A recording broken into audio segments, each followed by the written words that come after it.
नमस्कार, मैं हूं आपके साथ पूर्वी राय और आप देख रहे हैं एमपी फर्स्ट न्यूज।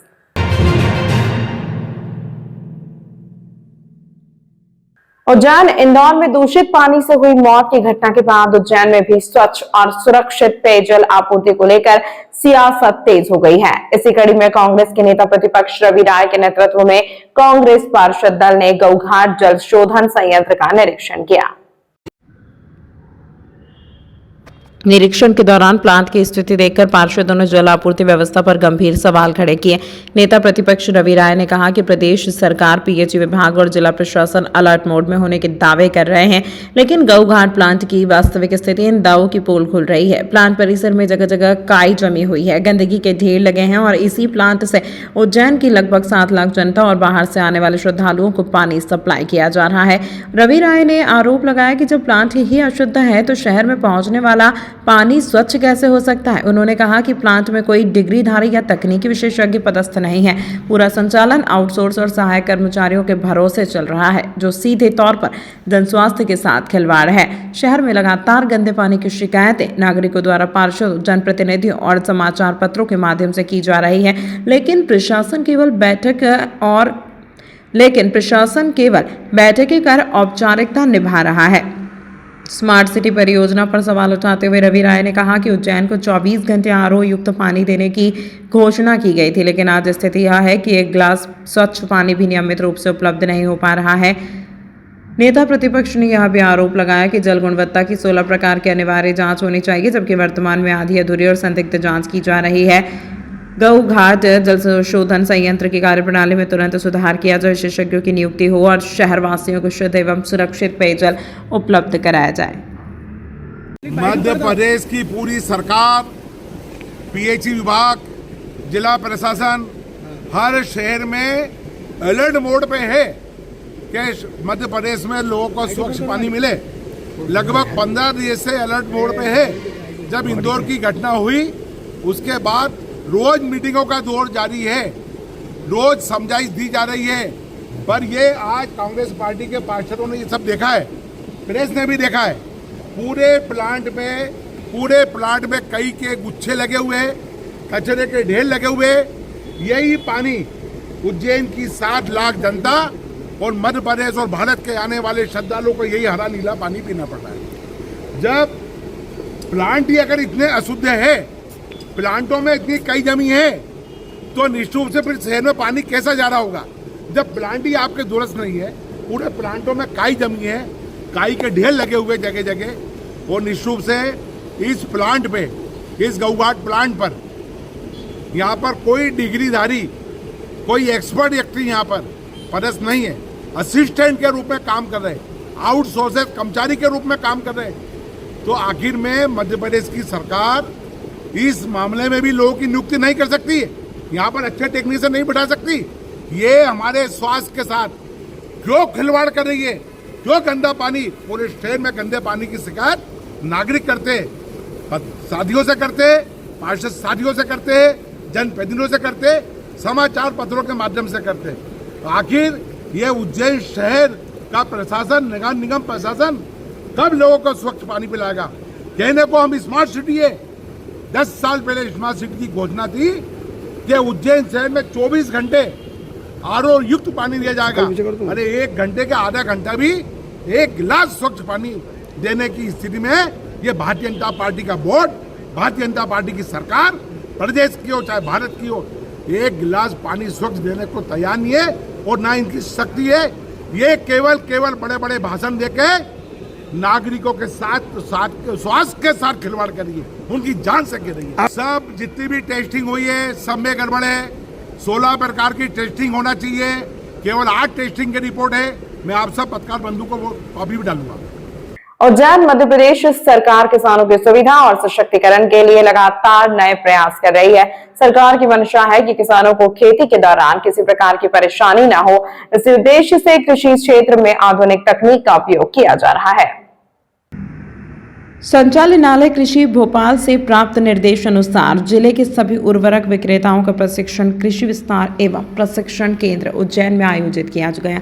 इस प्रशिक्षण का उद्देश्य किसानों को समय पर एवं पारदर्शी तरीके से उर्वरक उपलब्ध कराना है।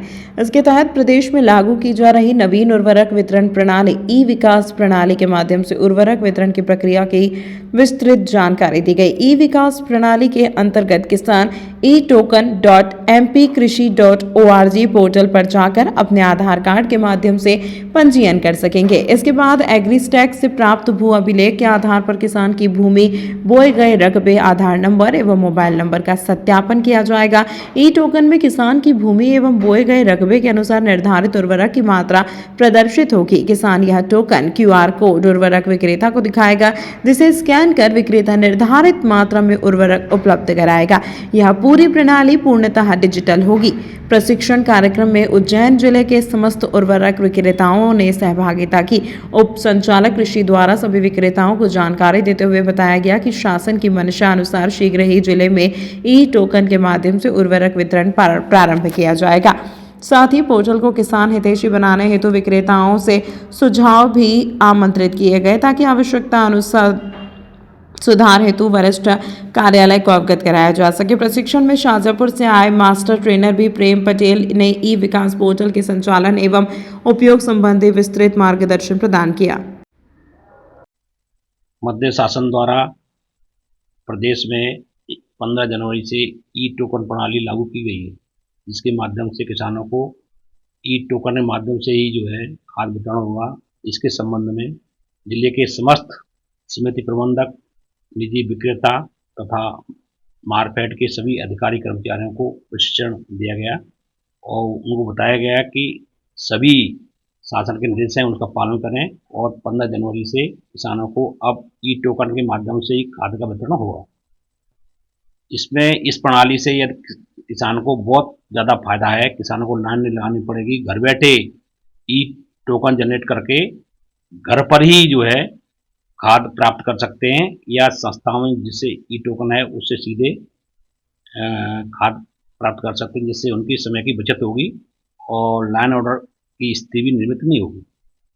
उज्जैन शहर में साइबर ठगों ने सेना के एक 83 वर्षीय रिटायर्ड लेफ्टिनेंट कर्नल को डिजिटल गिरफ्तारी का डर दिखाकर लाखों रुपए की ठगी करने का प्रयास किया। हालांकि बैंक अधिकारियों और पुलिस की सतर्कता से बड़ी ठगी होने से पहले ही मामला सामने आ गया और रकम ट्रांसफर होने से बच गई।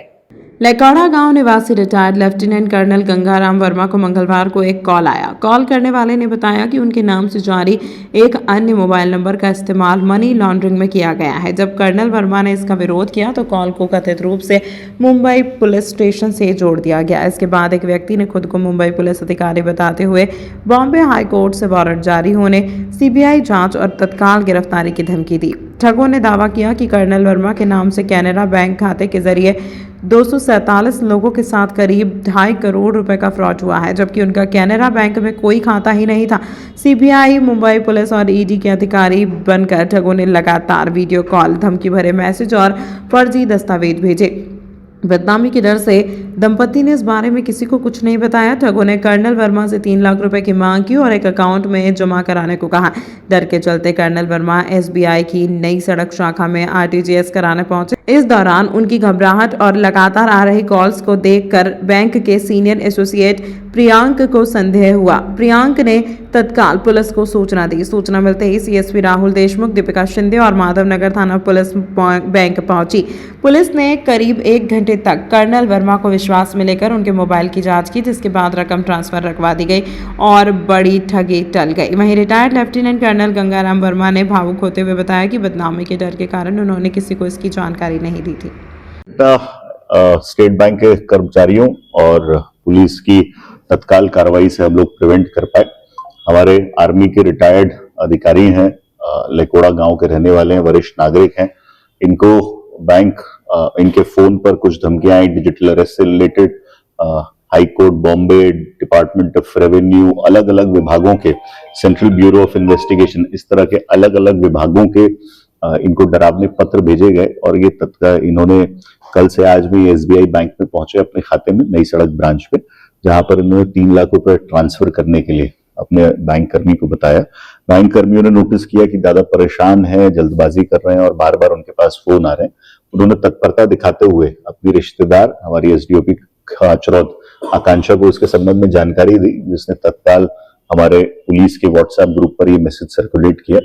सीएसपी कोतवाली और सीएसपी माधवनगर दोनों बिना जुरिस्डिक्शन की चिंता करते हुए बैंक पहुंचे और उन्होंने बैंक के कर्मियों के साथ और दोनों ने मिलकर दादा को 1 घंटे तक करीब कन्विंस किया और उसके बाद उनको संतुष्ट किया कि ये बिल्कुल फ्रॉड है, जिसकी वजह से पूरा पैसे का ट्रांजैक्शन रुक पाया। दोनों की, बैंक के कर्मचारियों की और हमारे दोनों सीएसपी साहब की और एसडीओपी खाचरौद की प्रशंसा की है और दादा ने भी बड़ी प्रसन्नता जाहिर की और उन्हें विश्वास हुआ है कि इस तरह की कोई चीज नहीं होती है और भविष्य में भी अगर उन्हें किसी प्रकार की कोई दिक्कत होगी तो वो तत्काल उज्जैन पुलिस से संपर्क करेंगे, चाहे मामला किसी भी जिले का हो गया।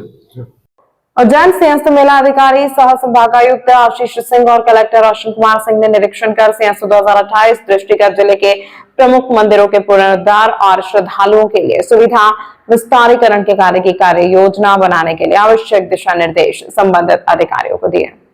निरीक्षण की शुरुआत श्री चिंतामण गणेश मंदिर से की गई। श्री चिंतामण गणेश मंदिर पर श्रद्धालुओं की सुविधा के लिए पार्किंग, दर्शन व्यवस्था और धर्मशाला के स्थानों का चिन्हांकन कर कार्य योजना तैयार करने के दिशा निर्देश दिए।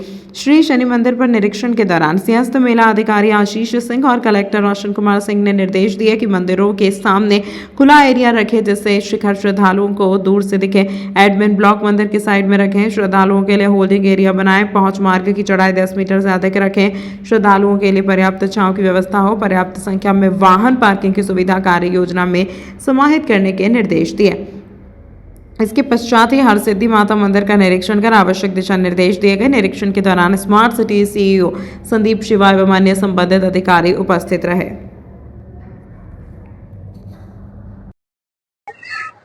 सिंहस्थ महापर्व के आयोजन की जिला प्रशासन की तैयारियां चल रही हैं। उसी क्रम में हमारे जितने धर्मस्थल हैं उज्जैन में, जो प्रमुख धर्मस्थल हैं, शनि मंदिर, चिंतामण गणेश मंदिर, काल भैरव मंदिर, अंगारेश्वर मंदिर, सिद्धवट मंदिर, गढ़कालिका मंदिर, इन सभी मंदिरों का भ्रमण जो है डिविजनल कमिश्नर सर के द्वारा पूरी टीम के साथ किया जा रहा है और यहाँ पे यात्री सुविधाओं के लिए, पर्यटक सुविधाओं के लिए किस किस प्रकार की आवश्यकताएं हैं उसका ऑन ग्राउंड मौके पे मुआवना किया जा रहा है, जिससे कि श्रद्धालुओं को जो वास्तविक रूप से तकलीफ आती है और वहाँ पे क्या क्या विकास कार्य किए जा सकते हैं, खासकर पूजा को ध्यान में रखकर किस किस प्रकार की पूजा कहाँ कहाँ पे होती है, वो कैसे और सहूलियत दी जा सकती है। वहाँ के जो पंडित और पुजारीगण हैं उनसे भी चर्चा की गई है और जो वहाँ का प्रशासन है मंदिरों का उनसे भी चर्चा की गई है और सभी से चर्चा करके एक योजना बनाई जा रही है और सिंहस्थ के पहले हमारी कोशिश है कि इन सभी मंदिरों के विकास कार्य पूरे हो सके। जो बड़ी संख्या में श्रद्धालु समय आएंगे उनको एक विश्व स्तरीय सुविधा दी जा सके, उसकी पूरी कोशिश है। उज्जैन धार्मिक नगरी उज्जैन के विश्व प्रसिद्ध हरसिद्धि मंदिर के समीप एक महिला दुकानदार के साथ मारपीट और अभद्रता का सनसनीखेज मामला सामने आया है। घटना का एक वीडियो भी सामने आया है। पीड़िता के अनुसार मंदिर समिति की जगह पर कुछ रसूखदारों ने अवैध रूप से कब्जा कर रखा है। जब नगर निगम की टीम कार्रवाई कर लौटती है तो ये लोग महिला को निशाना बनाते हैं। महिला ने बताया कि पिछले 3 महीनों से उन्हें लगातार प्रताड़ित किया जा रहा है। बीती रात भी आरोपियों ने उनके साथ जमकर मारपीट की, जहां आसपास के लोगों ने बीच बचाव कर उनकी जान बचाई। हैरानी की बात यह है कि पीड़िता कई बार महाकाल थाना पुलिस और जिला प्रशासन से गुहार लगा चुकी है, लेकिन अब तक कोई ठोस कार्रवाई नहीं हुई। पीड़िता का कहना है कि उन्हें प्रशासन से दुकान आवंटित हुई है, इसके बावजूद दबंग उन्हें व्यापार नहीं करने दे रहे हैं। न्याय न मिलने से महिला और उनका परिवार दहशत में है। मेरी हरसिद्धि मंदिर पर दुकान है, वहाँ पर मंदिर समिति की जगह गली के अंदर एक ने अवैध कब्जा कर रखा और वो हमने शिकायत करी थी तो दुकान नगर निगम वालों ने हटवा दी, रात को दिन में हटवा दी थी और फिर उन्होंने जाने के बाद मेरे पे हमला करा चाकू से और मेरा गला दबाने की कोशिश करी, मारने की कोशिश करी और मुझे ठूसा मारा है और मेरे सर में भी मारा है और बचाने वालों ने मुझे बचाया। वहाँ पर मेरे फुटेज है, पास वाला फुटेज नहीं दे रहा है हमको, फुटेज भी है सर। और मुझे उन्होंने हमला करा मेरे पे और वो उनके नगर निगम के जाने के बाद में मेरे पे हमला करा। उन्होंने चाहते हैं कि हम ये मेरे को पीछे की दुकान है पूरी हम कब्जा कर ले यहाँ से वहाँ तक। आए दिन झगड़ा करते, आए दिन मारते हो, आए दिन गाली गलौज करते हैं। 3 महीने होगा गुंडागर्दी से उन्होंने दुकान लगा रखी, कब्जा कर रखा और हमारी कोई सुनवाई नहीं कर रहा। हम आवेदन पे आवेदन दे रहे, मेरी शटर भी लगवा दी, उसमें हमें परेशान कर रहा है दिन क्या राधा भाई। विक्रमादित्य विश्वविद्यालय उज्जैन की मेजबानी में 3 दिवसीय राज्य स्तरीय युवा उत्सव का शुभारंभ शिक्षा मंत्री इंद्र सिंह परमार, विधायक अनिल जैन कालूहेड़ा, लोकसभा सदस्य उमेश नाथ जी महाराज और महापौर मुकेश टटवाल के मुख्य आतिथ्य में कार्यक्रम का आगाज किया गया। इसे युवा विद्यार्थियों का लघु कुंभ कहा जा रहा है, जिसमें मध्य प्रदेश के 24 विश्वविद्यालयों के छात्र अपनी सांस्कृतिक और साहित्यिक प्रतिभा का प्रदर्शन करेंगे। शुभारंभ के पश्चात एक विशाल शोभा यात्रा स्मार्ट विक्रमादित्य विश्वविद्यालय से निकाली गई, जो कि विभिन्न मार्गों से होती हुई टावर पर खत्म हुई, जिसमें विभिन्न विश्वविद्यालय से आए विद्यार्थियों ने अपनी कला का प्रदर्शन करते हुए और नाचते गाते हुए चल रहे थे। यह उत्सव न केवल सांस्कृतिक संगम होगा, बल्कि प्रदेश के युवाओं को एक साझा मंच प्रदान करने का प्रभावी माध्यम भी बनेगा। यह राज्य स्तरीय युवा उत्सव, जिसमें मध्य प्रदेश के 15 विश्वविद्यालय अलग अलग क्षेत्रों से आए हुए हैं। 500, 700, 800 किलोमीटर की दूरी से बच्चे प्रतिभागिता के लिए आए हुए हैं। ये भारत की जो बहुरंगी सांस्कृतिक विविधता है, उसका प्रदर्शन यहाँ पर आप देखेंगे अगले 3 दिनों में। 22 विधाएँ हैं जिसमें प्रतिभाएँ अपना अपना हुनर दिखाएंगी और सर्वश्रेष्ठ प्रतिभाएँ जो हैं वो पुरस्कृत भी की जाएंगी।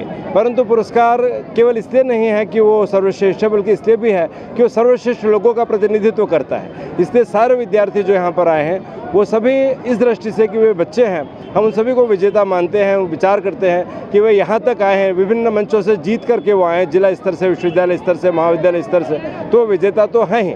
ये प्रतियोगिता केवल इसलिए है कि बेहतरी की तरफ हम लोग बढ़ें और सारे बच्चे जो यहाँ पर आए हुए उनके दल प्रबंधक और विश्वविद्यालय प्रशासन विशेषकर मैं कहना चाहूँगा, और साथ में वे सारी संस्थाएं, वे सारी शैक्षणिक संस्थाएं जिन्होंने आज इतना तहे दिल से गर्मजोशी से इस यात्रा का स्वागत किया है। मुझे लगता है ये बच्चे जो बाहर से आए हुए हैं उज्जैन की इस गर्मजोशी का हमेशा हृदय में स्मरण रखेंगे कि किस प्रकार से उनको एक बहुत सुंदर वातावरण उज्जैन के लोगों ने दिया और उनको अपने गले से लगाया। मैं उज्जैन के सभी नागरिकों का जिन्होंने इसमें सहयोग प्रदान किया है। यात्रा जब चलती है तो थोड़ी असुविधा अन्य मुसाफिरों को होती है, इसका हमको भान है, परंतु चूँकि सांस्कृतिक प्रदर्शन है, भारतीय संस्कृति का प्रदर्शन है, लोग जाने कि भारत में कितने रंग हैं, मध्य प्रदेश में कितने रंग हैं, इसलिए इस यात्रा को नगर के बीच में लाए हैं, जिससे हम सभी लाभान्वित हुए हैं। कौन कौन सी विधाएं इसमें? 22 विधाओं में 3 मुख्य प्रकार से विविध प्रतियोगिताएं होती हैं। सांस्कृतिक होती है, साहित्यिक होती है और रूपांकन की विधाएं होती हैं। एकल नृत्य, समूह नृत्य, एकल गायन, शास्त्रीय एकल गायन, सुगम, समूह गायन, भारतीय। इसके अतिरिक्त नृत्य की विभिन्न प्रतियोगिताएं हैं, एकल नृत्य, समूह नृत्य।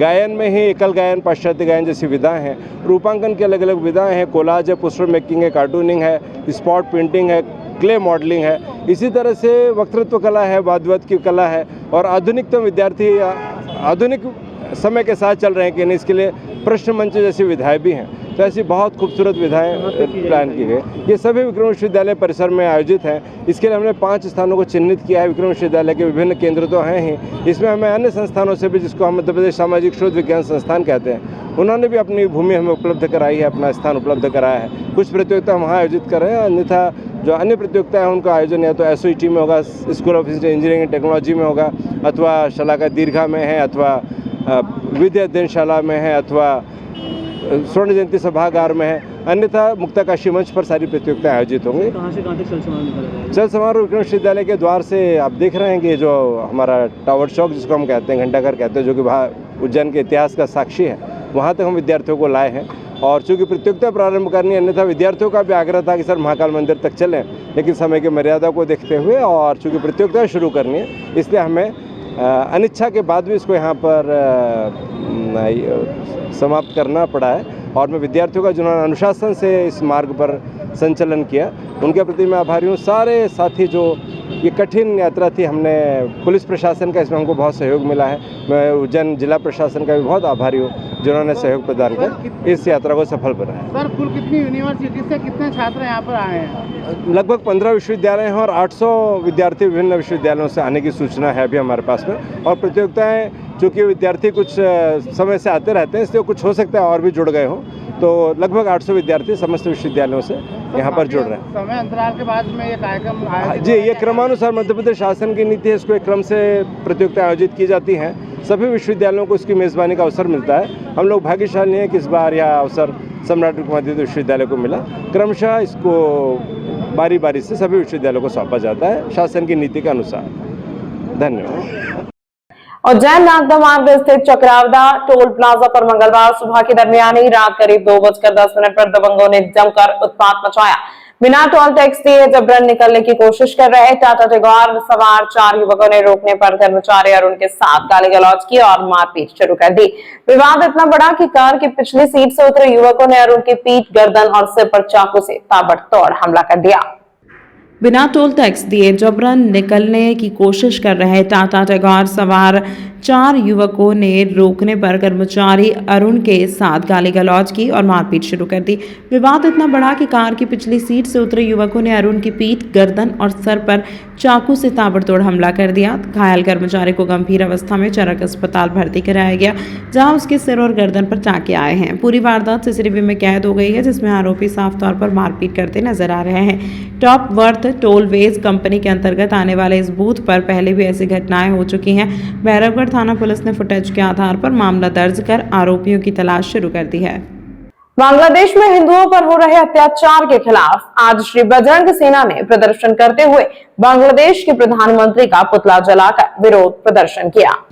बांग्लादेश में हिंदुओं पर हो रहे अत्याचार के खिलाफ देश भर में विरोध प्रदर्शन हो रहे हैं। आज उज्जैन में भी श्री बजरंग सेना के कार्यकर्ता सड़क पर उतरे। इस दौरान टावर चौक पर नारेबाजी करते हुए बांग्लादेश के प्रधानमंत्री यूनुस के पुतले की जूते चप्पलों से पिटाई करते हुए पुतला जलाया। नाराज कार्यकर्ताओं ने प्रधानमंत्री नरेंद्र मोदी से हस्तक्षेप करने का आग्रह करते हुए बांग्लादेश के खिलाफ ऑपरेशन सिंदूर की तरह कार्रवाई किए जाने की मांग की।